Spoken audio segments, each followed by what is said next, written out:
प्रेम की अग्नि परीक्षा। बहुत समय पहले अमरगढ़ नाम का एक राज्य था। वहां की राजकुमारी वैशाली अपनी सुंदरता और बुद्धिमत्ता के लिए दूर दूर तक प्रसिद्ध थी। उसके पिता महाराज वीरेंद्र एक कठोर और गर्वीले शासक थे, जो अपनी बेटी के लिए केवल किसी शक्तिशाली राजा को ही योग्य मानते थे। परंतु राजकुमारी वैशाली का हृदय पहले ही किसी और को समर्पित हो चुका था। आरव, महल का एक साधारण नौकर। आरव बाल्यकाल से ही महल में पला था, परंतु उसमें कुछ विशेष बात थी। उसके भीतर एक ऐसी छिपी शक्ति थी जिसे उसने कभी किसी को दिखाया नहीं। वह ईमानदार, वीर और आत्मसंयमी था। राजकुमारी और आरव की प्रेम कथा चुपचाप खिलती रही, चांदनी रातों में, गुप्त संदेशों में और एक दूसरे की आंखों में। लेकिन यह प्रेम स्वीकृत नहीं था। जब महाराज को इसका पता चला तो उन्होंने आरव को मृत्युदंड देने का आदेश दे दिया। पर तभी आरव ने पहली बार अपनी शक्ति दिखाई।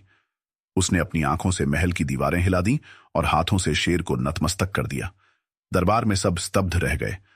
राजा ने तब शर्त रखी, यदि तू वाकई मेरी बेटी के योग्य है तो 3 अग्नि परीक्षाएं देगा, परंतु जान ले, यह कोई परीक्षाएं नहीं, मृत्यु के द्वार हैं।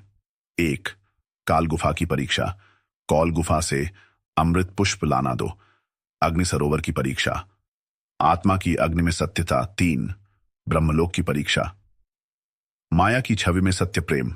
महाराज ने पूछा, क्या तुम यह परीक्षा देना स्वीकारते हो? आरव ने उत्तर दिया, हाँ महाराज, मैं राजकुमारी के लिए कुछ भी करूंगा।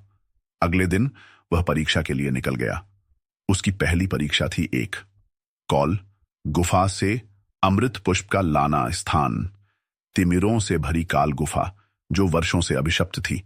यह पुष्प केवल उन्हीं को दिखाई देता था जो सच्चे प्रेम से लबालब हों। आरव ने अंधेरी गुफाओं से लड़ते हुए अपने प्रेम को स्मरण कर पुष्प खोजाना शुरू किया। पुष्प वही देख सकता था जिसके प्रेम में स्वार्थ न हो। अंधकार का भय, वहां रोशनी का कोई अस्तित्व न था। आरव को अपने अंतर्मन के प्रकाश से ही मार्ग खोजना पड़ा। मायावी प्राणी, गुफा में भटकाने वाले जीव थे जो इंसान के मन में भ्रम और लालच भर देते थे।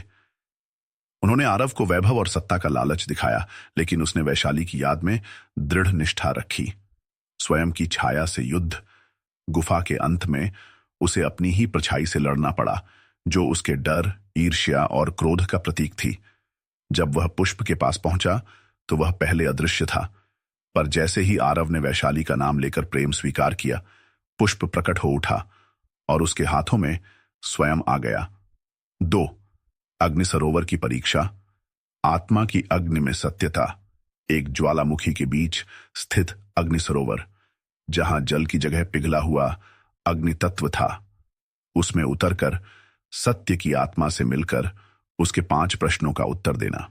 अग्नि में उतरते ही शरीर जलने लगा, पर उसकी आत्मा की शक्ति उसे सहन करवा रही थी। आत्मा ने उससे ऐसे प्रश्न पूछे जिनका उत्तर केवल सच्चा प्रेमी ही दे सकता था। 1, क्या तू राजकुमारी को त्याग सकता है यदि वह तुझसे प्रेम करना बंद कर दे? 2, क्या तू उसके बिना भी जी पाएगा? 3, तेरा प्रेम स्वार्थ है या समर्पण? 4, क्या तू राज्य के लिए उसे भूल सकता है? 5, क्या तू उसकी आजादी के लिए उसे किसी और से विवाह करने देगा? आरव ने हर उत्तर में त्याग और समर्पण दिखाया, न कि स्वामित्व। अग्नि ने उसे जलाना बंद कर दिया। जल अग्नि में बदल गया और उसे सत्य का रत्न प्राप्त हुआ। 3, ब्रह्मलोक की परीक्षा। माया की छवि में सत्य प्रेम। मायालोक, एक रहस्यमयी स्थान जहां मृत आत्माएं भ्रम में जीती थीं। राजकुमारी की सच्ची आत्मा को उसकी छवियों से पहचानना बहुत मुश्किल था। 1000 वैशाली जैसी दिखने वाली लड़कियां सामने आईं। सबने कहा, मैं ही वह हूं। हर छवि की चालाकी। कुछ ने आरव से प्रेम निवेदन किया, कुछ ने झूठे आंसू बहाए, कुछ ने भविष्य दिखाया, हमारे बच्चे, हमारा राज्य। आखिरी छवि, वह चुप थी, कुछ नहीं बोली, सिर्फ दूर खड़ी रही। आरव ने उसकी आंखों में देखा और पहचान लिया। कारण था सच्चा प्रेम शब्दों से नहीं, मौन से पहचाना जाता है। परछाइयां टूट गईं, ब्रह्मलोक झुक गया और उसे मायावी शंख, अंतिम प्रतीक मिला। इन परीक्षाओं के बाद राजा ने हार मान ली। आरव अब नौकर नहीं, परीक्षित, सच्चा, योग्य राजा था। राज्य ने उसका अभिषेक किया, परंतु शत्रु राज्य द्रवगढ़ ने आक्रमण किया और आरव ने युद्ध में अपनी प्रेयसी को सुरक्षित रखने हेतु युद्ध किया और युद्ध जीत लिया और अपने साम्राज्य का विस्तार किया। निष्कर्ष, आरव की प्रेम गाथा एक राजा के दिल वाले नौकर की कहानी थी, जिसने अंधकार को प्रेम से हराया, अग्नि को सत्य से जीत लिया और माया को आत्मा से पार किया। लेकिन उसका सबसे बड़ा गुण साहस, जिसने प्रेम के लिए परीक्षा देने का प्रेरित किया, प्रेम के लिए इतनी कठिन परीक्षाएं उत्तीर्ण की और उसे इतिहास के पन्नों में अमर बना दिया।